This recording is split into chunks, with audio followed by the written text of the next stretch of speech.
السلام عليكم. المغرب كيزلزل الان اسبانيا وجنون الجزائر من تطور المغرب. يلا نشوفوا التفاصيل، ولكن قبل ما نبداو كنقول لكم يا اخواني واخواتي اللي كتشوف في القناه وكتشوف هذا الفيديو، اشترك في القناه وفعل الجرس ودير لايك الفيديو باش يوصلك كل جديد. يلا نشوفوا التفاصيل.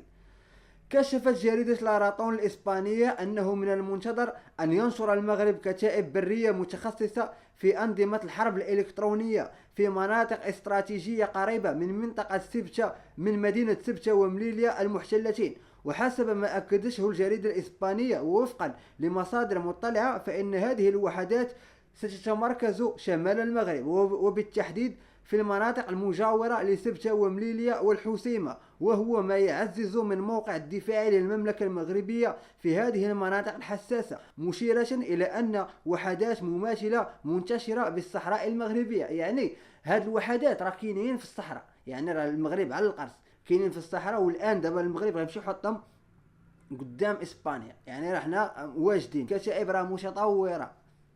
واورد هذه راه جريده اسبانيه كبيره، جريده لاراطون. هذه راه جريده كبيره كتقول هذا الشيء، ماشي حنا.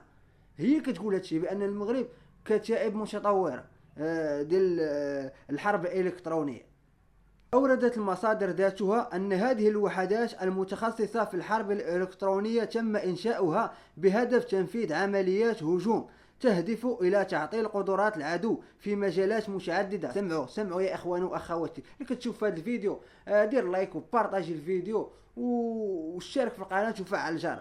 يلا نكمل. من ضمنها التشويش على الأنظمة الاتصالية والرادارات، وكذلك إبطال فعالية الأنظمة الدفاعية المعادية. وحسب تقرير صحيفة لاراطون، فإن الكتائب الحربية الإلكترونية المغربية مجهزة بتكنولوجيات حديثة ومتطورة، مما يعزز قدراتها على تعطيل وإضعاف القوات المعادية في ميدان المعركة. كما يعتبر هذا النوع من الأنظمة ركيزة أساسية في الحروب الحديثة التي تعتمد بشكل متزايد على تقنيات المعلوميات والتشويش الإلكتروني.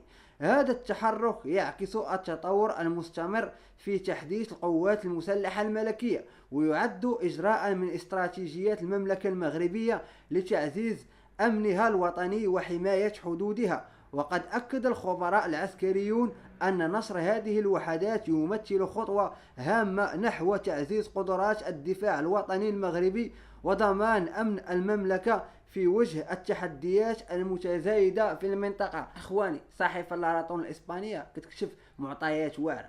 دابا المغرب غادي كيطور اكثر واكثر في الجيش وفي القدرات العسكريه. الله يحفظ بلادنا. وكنقول لك اللي كتشوف هذا الفيديو اشترك في القناه وفعل الجرس ودير لايك وتفاعل معنا في الفيديو. خلي تعليق، نشوفوا التعليقات ديالكم والاراء ديالكم على هذا الشيء. والسلام عليكم ورحمه الله وبركاته، والى اللقاء.